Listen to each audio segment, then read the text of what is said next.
Hello, children. Good morning. Today, I want to tell you one thing that today there will be no social studies recorded class. There is a reason behind it that I'll inform you later. But as of now, you will have only one recorded class, that is English literature. Social studies, as it is, we have finished the syllabus, so there should not be any problem. We are ahead of the syllabus, rather. We are not only finished the syllabus, but we are ahead of the syllabus. So there is no much problem. But English literature will be reading about will be reading the third chapter of Little Women. Third chapter. Third chapter, and if possible, the fourth chapter also. Because the third chapter is a very short one. It is very short. That is, Joe and Meg are invited for a party. Invited to a party. That is a very short chapter. So, if possible, we will start the fourth chapter also. But there will be no social studies recorded class. Okay. So, let us start because we will not waste time. Let us start the third chapter and see what all happened. Before that, I want to tell you that you know that the March family, that's all the four sisters, Mrs. March, they were very close to their neighbors. They were very good. They were basically good people. As they were good people, they were good to their neighbors also, because good people are always good to everybody. So even the neighbors, they loved them. Mr. Lawrence, there is old Mr. Lawrence, he was also a good neighbor. He also had a very good feeling and a very feeling of love towards the March family, because both were good, Mr. Lawrence also and the March family. They all were very good, so they were good neighbors also. So let us see who invites Joe and Meg to a party. Let us see. Just a second. Joe and Meg are invited to a party. Joe, where are you? Called Meg from the bottom of the stairs. Joe and Meg are sisters, as you know, the elder two sisters. Here, answered Joe from above. Meg ran up the stairs and found her sister reading and eating an apple. She was lying back on an old chair by the sunny window. This was the place Joe liked best when she wanted a quiet time for reading. As Meg appeared, she laid down her book. Laid down means kept the book on the table or somewhere, and waited to hear the news. Such fun! Look, a letter from Mrs. Gardiner. Mrs. Gardiner, let us see who is Mrs. Gardiner. We'll come to know about her. We have been invited for tomorrow night. Listen, Mrs. Gardiner would be happy to see Miss Margaret and Miss Josephine March at a little distance on New Year's Eve. What is the meaning of New Year's Eve? The day before New Year, that is 31st of December, is known as New Year's Eve. So Mrs. Gardiner might be throwing a party on New Year's Eve, and she might have invited Josephine and Margaret, Josephine and Meg for the party.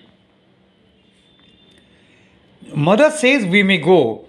Mother means mother of Joe and Meg. Mother says we may go. Now what shall we wear? Because they didn't have too many dresses. They were not so rich. Why ask that when you know we shall wear our cotton dresses because we haven't anything else? Her sister says that Joe says that why are you asking me these things? Because you know that we don't have anything else except our cotton dress.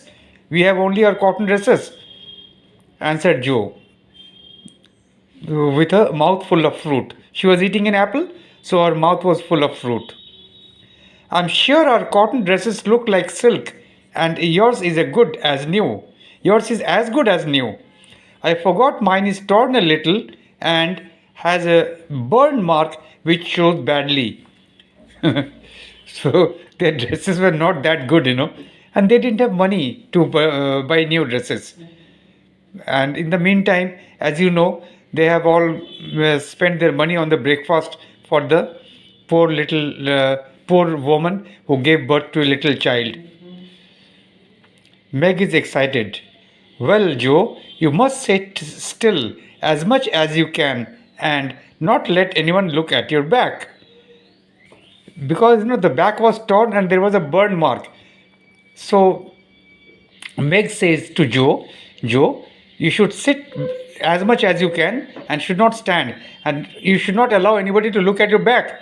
Because in that case, they can see the torn dress and see the burn mark also. The front is all right. I shall have a new ribbon for my hair. My new dancing shoes are lovely. And my gloves are good enough. They are not as nice as I would like them to be. So they are all planning what dresses they would wear for the party. They didn't have, as I said, I'm repeating again and again, they didn't have very good dresses.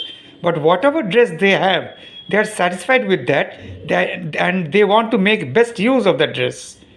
And they want to enjoy the party. Mine are much too old and I can't get any new ones. So I shall have to go without, says Joe. She never took much care of her clothes. So Joe says, mine are old and I cannot have new ones. So what I'll do is wear whatever I have. I'll go without. And said Joe, she never took too much care of her clothes. Meg is very excited about her clothes, but Joe is not that much excited. She's not very particular about her dress. Whatever she has, she wants to put on that dress only. You must wear gloves or I won't go, cried Meg. Actually, she was talking about her gloves, that her gloves are old one and she will go without her gloves. Joe was telling that her gloves are old ones and she would go without her gloves. But Meg says, you must wear gloves on or I won't go, cried Meg. Gloves are very important and you can't dance without them. Who says? Meg says to Joe. Then I'll stay still. I don't like dancing much. I like to run about as I please. Okay. Then Joe says, I don't want to dance. I don't like dancing. I like to run about here and there in the party as I please, as I like. You can't ask mother for a new ones. They cost so much money and you are so careless. Are your gloves very old? Asked Meg. I can hold them folded up in my hand so that nobody will see the marks on them. No, I'll tell you what we can do. Each wear a good one and carry a bad one. Now, she says, as Meg had a good pair of gloves, good ones. So Joe says, I will wear a good pair of good gloves. You wear a good gloves, and I will hold one bad gloves in my old gloves in my hand. You also will hold one old gloves in your hand. So we will have one new gloves and one old gloves. Your hands are bigger than mine, and you will stretch mine badly. Then I'll go without any gloves. I don't care what people say, said Joe, picking up her book. You can have the glove, answered Meg. Only don't get marks on it, and do be polite. Don't worry about me. I'll be as good as I can. Now go and reply to your letter and let me finish this story. Actually, Joe was reading a story. Now, what she says, she told Meg, go and reply to the letter that we are going for the party and let me read the story, finish the story. Next, the party. Now they'll be going for the party. This chapter is only about the party. But the party is actually on the New Year's Eve. That is 31st of December. Eve means one day prior. One day prior to that actual function is known as the Eve. Just like Christmas Eve is on 24th of December. New Year's Eve is on 31st of December. Like this. On New Year's Eve, the sisters were all in Meg's bedroom getting ready for the party. The two younger ones were busily helping because the two younger ones were not to go for the party. So they were helping their elder sisters. There was a lot of laughing and talking, and at one time, a strong smell of burnt hair. Meg wanted to have a few curls around her head. You all know what is meant by curl, hair which is not straight. Okay. And what are hair curlers? They are like a pair of scissors made of iron which are heated and used to curl hair. So when they are heated to curl hairs, uh, when they touch the hair, sometimes you will get smell of burning hairs. There was a strong smell of burnt hair. Meg wanted to have a few curls around her head. Her hair was wrapped in wet paper and Joe was using hot hair curlers on it. Ought they to smoke like that? Asked Beth. Beth did not know whether the hairs, while curling, would smoke like that. So she asked, ought they to smoke like that? Asked Beth. It is the water drying, replied Joe. Actually, Beth thought that the hairs are smoking, hairs are burning. But no, as the hairs were wet, the water was vaporizing. The water was drying. So the vapors, she could see the vapors. They were not actually smoke, but water vapors. What a strange smell! It's like burnt feathers, said Amy, soothing her own pretty curls. Amy's hairs were as it is curly. There, now I'll take off the papers and you will see a row of little curls, said Joe. Who was curling the hairs? Meg was curling the hairs. She did take off the papers, but no curls appeared. The hair came off with the paper, and Joe laid a row of burnt bunches of hair in front of her sister. Oh ho ho, what have you done? I can't go. Oh, my hair, cried Meg. Actually, they were inexperienced, so they could not do the job properly, and what they did, they burnt some bunches of hairs. Just my luck. You shouldn't have asked me to do it. I always do everything wrong. I'm sorry.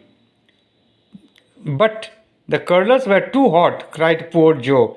There were tears in her eyes. Why tears? Because she has burnt her sister's hairs. In an effort to curl the hairs, she has burnt some hairs of her sister. It isn't too bad, said Amy. Just comb it and tie a ribbon so that the ends come in front. I have seen many girls do it that way. I suppose I deserved it for trying to look pretty. I wish I hadn't worried about my hair, cried Meg. Meg says, if I hadn't bothered too much about my hair, then my hair would have been normal. But now I am not looking pretty. I should have looked prettier. So do I. It looked so pretty and smooth, but it'll soon grow again, said Beth and kissed her sister. Now they were ready to go. At last, Meg and Joe were ready. So actually we'll finish it here and we'll read the next paragraph in the later class. How much is it? Okay, we'll read it in the next class. So today we'll put an end here, okay? It's a very interesting story. You should read this story at home also by yourself. You'll find it very interesting. You'll not like to leave the book, once you start reading it. So interesting, very, very interesting. Good story. Please read it yourself at home also. Okay? Bye.